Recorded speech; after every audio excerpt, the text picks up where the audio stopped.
do it early in the morning, you will reap the benefits all day. And I challenge you to see if you will not be mentally, emotionally, spiritually and physically better prepared for anything that comes your way in the day. And things come our way, don't they? So you just got to find a spot where you need to put it in. I never used to exercise because I thought I'm busy all day, I'm running here, I'm running there, I'm digging the garden. I don't need to exercise because I'm so active. That's what I thought until I went to New Zealand. And this happened to me it's probably about 18 years ago now. I went to New Zealand. We still had a couple of kids at home. So at home I have to get up, put the breakfast on, put the wash on, get the kids up, I always do my prayer and Bible study in the morning, so I was busy in the morning. So I stayed with a girl, and she was twice my size, 10 years younger than me. She's a Maori girl. And she said, Barbara, I do a 5K walk in the morning. Do you want to join me? And I said, love to. Didn't have to get the kids out of bed, put the breakfast on, put the Halfway along our 5K walk, I found it hard to keep up with her. She's twice my size. I'm the health teacher. The next morning when I woke up, I could hardly move. Oh. She said, are you coming? And I said, sure. I'm the health teacher. She had a friend with her that day. They were just way ahead of me as I struggled along. You know what I said to my body? I'm hearing you. I'm hearing you. I've got to start working out. Being busy all day is not enough. I learnt my lesson. So to be able to fit it into the day, and at that point I didn't know about the high intensity, to be able to fit it in the day, I had to get up a little bit early, which means I went to bed a little bit earlier. So I used to walk at 5:30 in the morning then, because that was half hour. Then I used to do 2K in half hour. I used to always get cold feet, always. I would be sitting in the ensuite with my feet in hot water trying to warm them up before I went to bed. I just thought it was me. How many people think that's just them? My hands that often get cold. We're down in Victoria, which is bottom of Australia. Further down you go, the colder it gets. Now we're in the middle, cold winters, hot summers. After a few weeks, I'd come back into the house, scarf off, gloves off. Oh, it's hot in this room. Let's turn the heating down. Everyone's in there saying, what happened to you? What happened to you out there? Do you know what happened to me out there? And a friend of mine who did a PhD on the effect of exercise in the cell, he told me that. He said, I'll tell you what's happening to you out there. He said, you've opened a network of capillaries in the body that equals the distance around planet Earth. I could hardly get my mind around that one. What's he talking about? All the little tiny ones in our eyes, in our ears, in our brain, in our extremities. No more did I get cold feet. Because what I did, I got that blood moving all to the extremities. Your heart will always pump. But what you can do when you exercise, you can make it more effective, and that blood goes right out to those extremities. That's brain. No wonder Dr. Neil Nedley, when he gets someone who's severely depressed or even schizophrenic, he puts them on 7 hours of exercise a day. He says after 1 week, they're so much better because those little capillaries, they open up in the brain. Anyway, I got a chance to test it. I got a chance to test my fitness about 2 years later. And 2 years later, I went to Wildwood and I was giving lectures on a Friday night. I got there Thursday afternoon and I had a good sleep. Thursday morning, I'm looking for something to do, wandering around, and I found a little herb shop. And I went in there and there's a young man there and he's got a book out in front of him behind the counter and he's looking at things. And when I walked in, he looked and he looked again. He said, Barbara, he said, can you help me here? I said, sure. And I told him a few things, but people kept coming in to the shop and he said, I shut at 12. He said, what are you doing this afternoon? I said, nothing. He said, want to go on a mountain climb? I said, love to. So we went on a mountain climb. This was quite a mountain. It's actually up behind Wildwood. So we started about 3 in the afternoon, and it took us an hour to get to the top, so maybe it equals one of the points out here. And I pushed myself because I didn't want to slow him down, because he's 35. I didn't want to slow him down because he's, he's very fit. But every now and then I'd say, let's just look at the view. Nice view around here. And then we'd go again. And when I got to the top, I said, it's 50 minutes till dark. We're up the top of the mountain. I said, I think we have to run. He said, yeah, we do. So we walked on the steep bits, but when it sort of got more sloping, we ran and we ran and we ran. Not high intensity, just jogging. And it's so incredible how much energy you get when you start to do this. But remember, I'd been doing this for a couple of years. And we got down to the flat and the sun is setting. And I remember running past this lake thinking, oh, I'd like to dive in that lake, like I think Alvin must have felt yesterday with the beads of perspiration on it. Anyway, I finally got back to my room and it was dark, and I had the best shower I think I've ever had. But I thought, I'm going to be sore tomorrow. No soreness. No soreness at all. And yet I had pushed myself to the extreme. So that was my experiment on myself that proved to me this is a very powerful form of exercise. And yet it seems like not, because it's just a little tiny chunk in the day. Mind you, when you get to the peak of your 30 seconds, that's the only time you feel very, very pushed.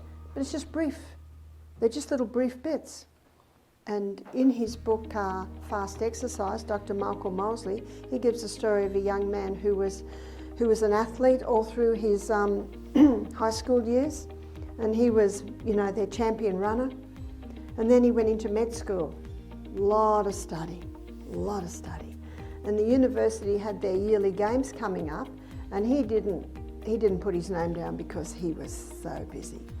And he didn't go to training because he was so busy. And his friends said, you're not going to enter? And he said, oh, righto, put his name down. And then they'd see him over the weeks and they said, you're not coming to training? And he said, I haven't got time. I just haven't got time. But when he was studying and he'd feel a little bit sleepy, he'd jump up, run round the oval as fast as he could, and then come back and keep studying. And he would do this almost on the half hour. Run as fast as he could around the oval, come back, go back to study. And that's how he could do his study without falling asleep. And then it came time for the games. Guess who won? He won. And everyone said, you haven't even come to training. He said, I don't know. But he was actually doing that high intensity interval training. In his book, Pace, Dr. Al Sears, PACE means progressive. This is progressive. If you can't quite get to the 30 seconds, and if your recovery time is 4 minutes or 5 minutes, so be it. Because this is progressive. That's why write down your recovery time. That's the one you write. Write down your recovery time, because as you get fitter, it will get less and less and less. And that will be very encouraging. Part of being your own doctor is documenting your case. And in a few weeks, you'll forget what you were doing here. And sometimes your healing will accelerate, and sometimes your healing will plateau. And in the plateauing time, it's nice to go back to your journal and go, actually, I've come a long way. Because, can you remember what you ate for lunch 2 weeks ago on a Tuesday? No, you don't remember. It doesn't have to be an extensive journal, just light. Write the important points. So progressive, acceleration, you are moving. There's a tiger running after you. And there's a book called The Gabriel Method. I have to give it to you in kilos. I'll guess in pounds. This guy was 183 kilos, so I think that's nearing 400 pounds. He was like this. There's pictures of him in his book, just huge. He lost 103 kilo. What would that be? Over 200 pounds. So he's 83 kilo now, which would be 160 pound, I'm just guessing. And there's a picture of him on the front cover of his book. He hasn't got a shirt on, and he's in his 40s, he's got pants on, and you can count his abs. And then he's inside a pair of his old pants, and they come out like this. He's holding them out. Wow, what happened? Well, he doesn't talk about the high intensity interval training, and he doesn't talk about the human growth hormone. I think the book was written early 90s, something like that. But that's exactly what he was doing, because what he would do, he'd be walking along and he'd pretend there was a tiger after him, so he'd jump down and do 30 push-ups. So he was actually doing the high intensity interval training. And people say, where's all the extras? That's the blood to the skin. When you increase the circulation of the blood to the skin, pulls it in, pulls it in, pulls it in. So that's I've got the book because of the photos. Right in the middle of the book, there's 4 photos of him. This big, this big, this big, and then muscular, like looks like Carlos.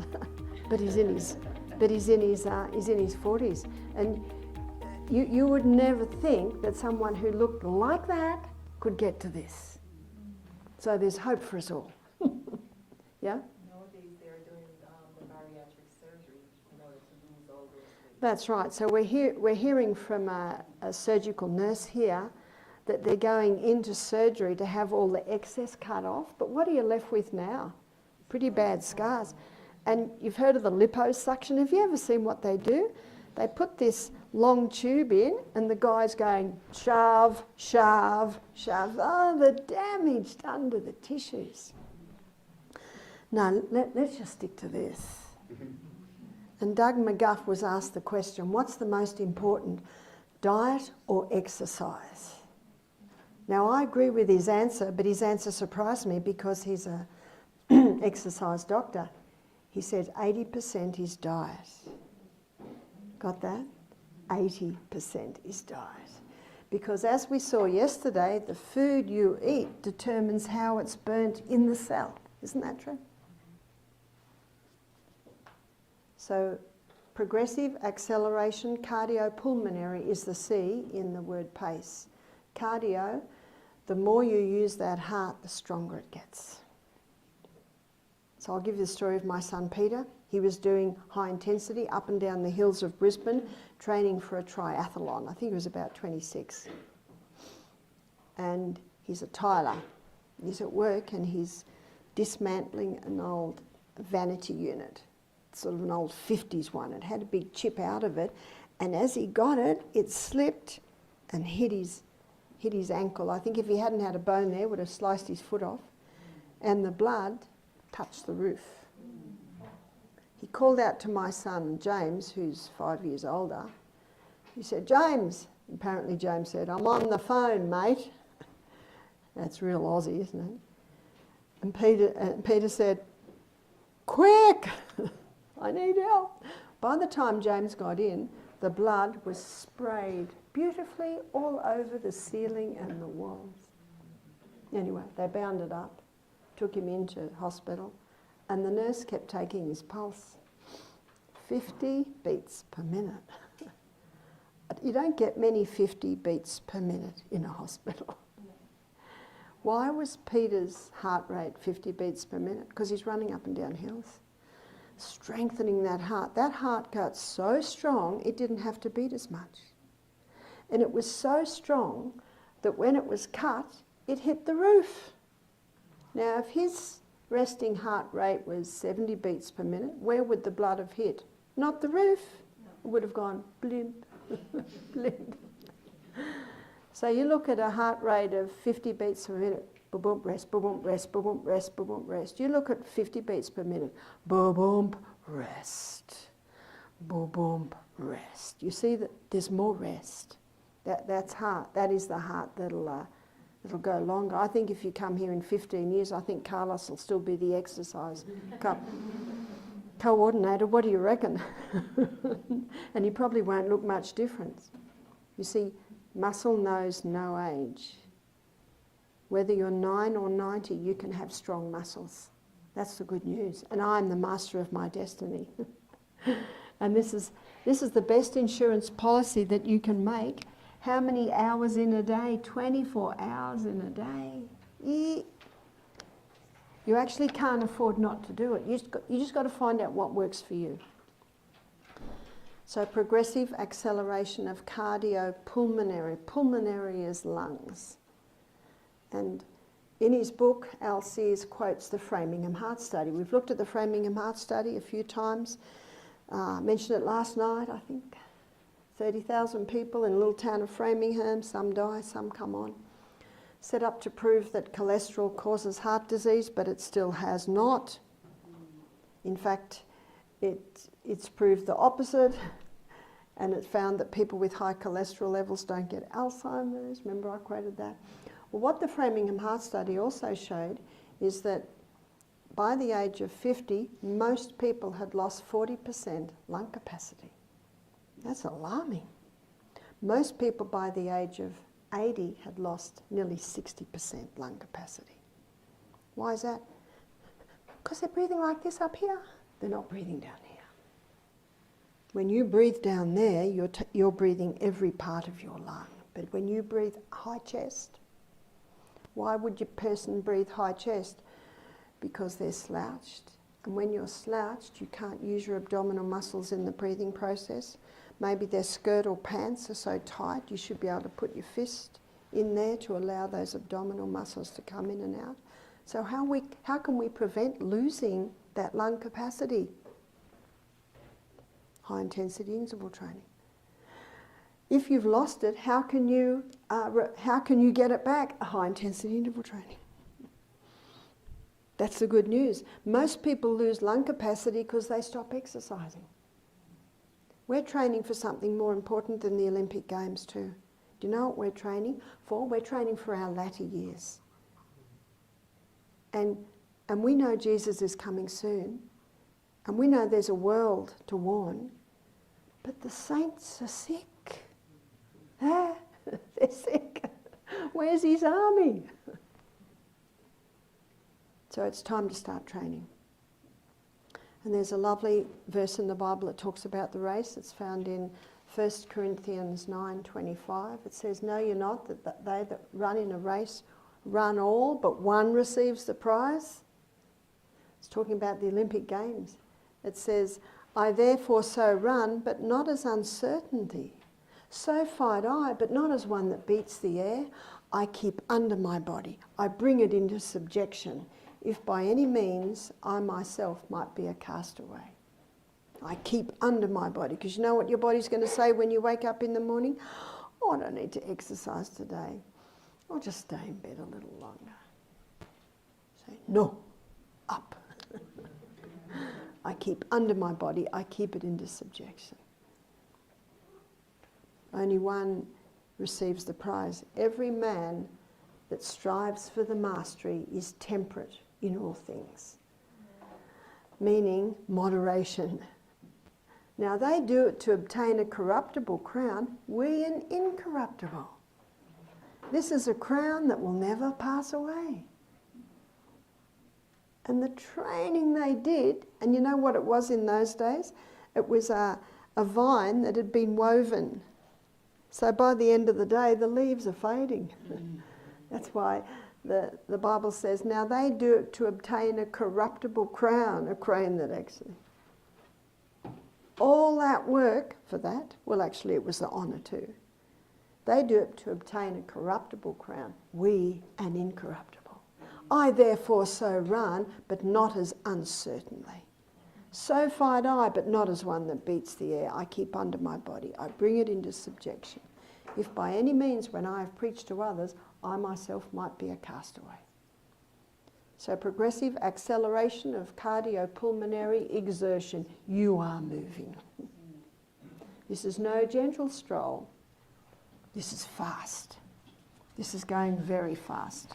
No matter your age, no matter what you do.